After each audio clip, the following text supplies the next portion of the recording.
Ya, perkenalkan nama saya Aditya Saisario. Sebelum kita menjelaskan materi, yang terhormat kepada dosen pengampu kita semua, Bu Viani Novalia SPD MM. Di sini saya akan mempresentasikan mengenai pengaruh citra merek dan kualitas produk terhadap kepuasan konsumen di McDonald's Karang Satria. Oke, di sini yang slide pertama ada hipotesis penelitian. Dan yang pertama ada HO-nya. H0, hipotesis nolnya tidak ada pengaruh antara kualitas produk terhadap kepuasan konsumen pada McDonald's Karang Satria. Dan HA-nya, hipotesis alternatif, terdapat pengaruh antara kualitas produk terhadap kepuasan konsumen pada McDonald's Karang Satria. Di sini yang kedua ada H0-nya, tidak ada pengaruh antara citra merek terhadap kepuasan konsumen pada McDonald's Karang Satria. Dan hipotesis alternatifnya ada terdapat pengaruh antara citra merek terhadap kepuasan konsumen pada McDonald's Karang Satria. Dan H0 dan HA yang ketiga, yang pertama ada H0-nya, tidak ada pengaruh antara kualitas produk dan citra merek terhadap kepuasan konsumen pada McDonald's Karang Satria. Dan hipotesis alternatifnya ada terdapat pengaruh antara kualitas produk dan citra merek terhadap kepuasan konsumen pada McDonald's Karang Satria. Di slide ketiga, di sini ada definisi konseptual variabel-variabel. Yang pertama ada citra merek. Menurut Sangaji 2013, Firmansyah 2019, Handrianti 2018, Pradana dan Hudaya 2017, Sutiono dan Baruna 2020.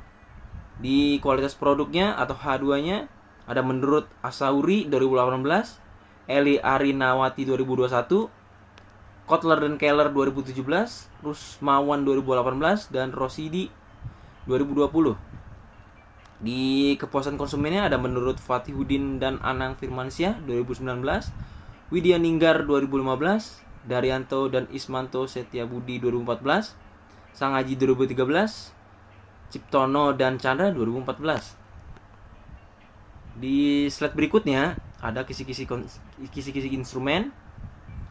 Yang pertama indikator citra mereknya yaitu kekuatan merek, keunikan merek, keunggulan merek.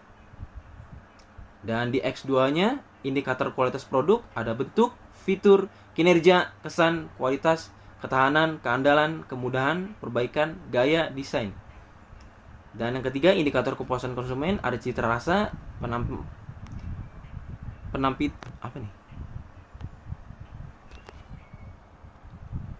ada citra rasa, penampilan, beda porsi, ketepatan waktu, dan kebersihan. Slide berikutnya yang kita dapat dari hasil data umum responden.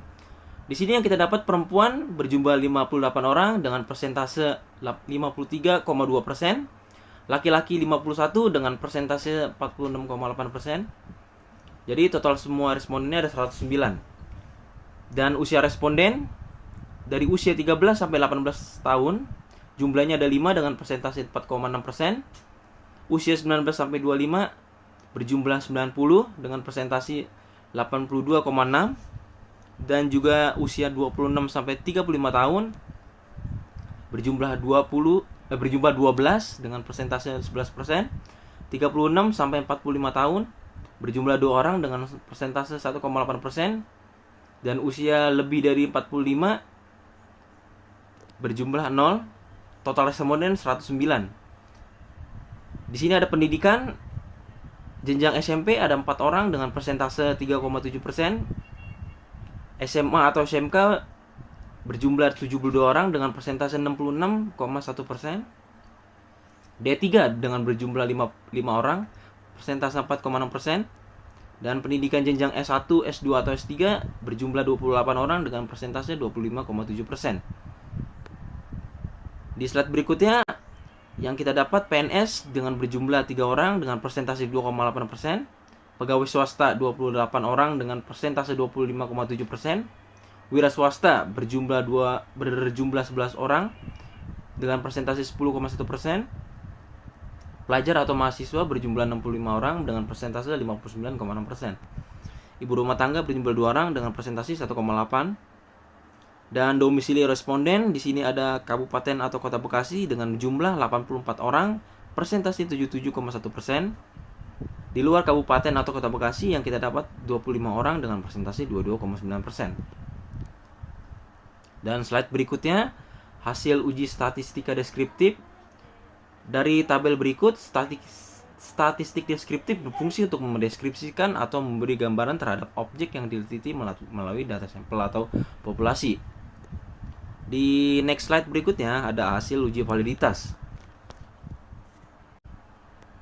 Ya, dari uji validitas X1, di sini dari tabel yang disimpulkan di atas dapat diketahui bahwa nilai R hitung yang didapatkan oleh masing-masing variabel citra merek memiliki R hitung yang lebih besar daripada R tabel yang memiliki nilai 0,195, sehingga dapat kita simpulkan bahwa 10 butir pernyataan yang ada pada variabel citra merek tersebut dinyatakan valid karena pada tabel total X1 tersebut menunjukkan ada logo bintang di samping angkanya. Berikutnya, tabel uji validitas X2. Dari tabel yang disimpulkan di atas, dapat diketahui bahwa nilai R hitung yang didapatkan oleh masing-masing variabel kualitas produk memiliki R hitung yang lebih besar daripada R tabel yang memiliki nilai 0,195, sehingga dapat kita simpulkan bahwa 10 butir pernyataan yang ada pada variabel kualitas produk tersebut dinyatakan valid karena tabel total X2 tersebut menunjukkan ada logo bintang di samping angkanya.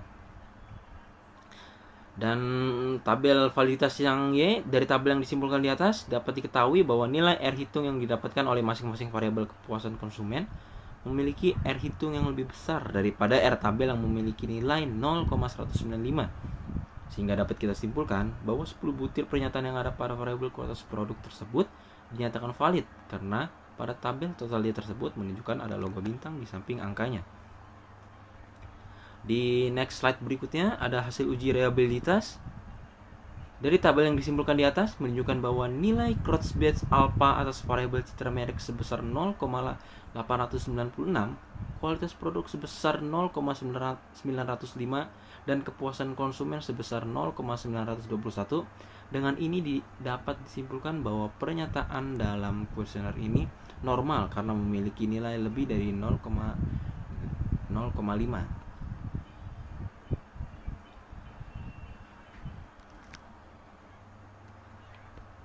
Di slide berikutnya hasil uji asumsi klasik.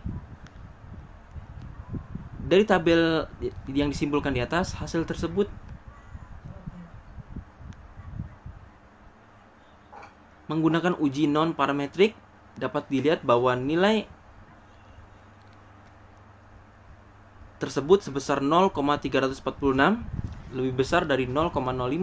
Ini menyatakan bahwa data tersebut normal. Slide berikutnya hasil uji heteroskedastisitas, yaitu dari uji heteroskedastisitasnya dari tabel yang disimpulkan di atas menggambarkan bahwasannya penyebaran yang terjadi tidak terbentuk, maka data tersebut dinyatakan tidak terjadi. Di next slide hasil uji multikolinearitas. VIP pada gambar yang disimpulkan di atas harus lebih kecil dari 10 dan nilai toleransinya harus lebih besar dari 0,1.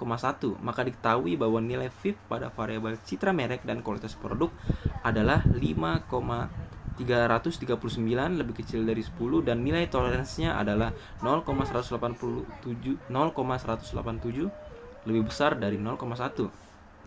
Di next slide berikutnya ada hasil uji korelasi. Dari tabel yang dapat disimpulkan di atas, uji korelasi menyatakan bahwa variabel X1 dan X2 mempengaruhi variabel Y sebesar 0,815 atau 81,5%, dapat dilihat dari kolom R square-nya.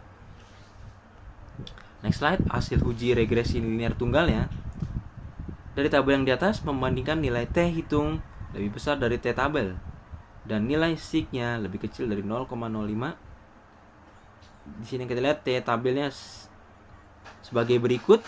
Dan next slide, hasil uji regresi linear berganda. Dari tabel yang di atas membandingkan nilai F hitung lebih besar dari F tabel dan nilai sig-nya lebih kecil dari 0,05. P tabelnya jumlah variabel bebas dan DFN2 jumlah sampel dikurang jumlah variabel bebas dikurang 1. Hasil yang kita dapat sebagai berikut dan nilai F-table yang diperoleh adalah 3,08.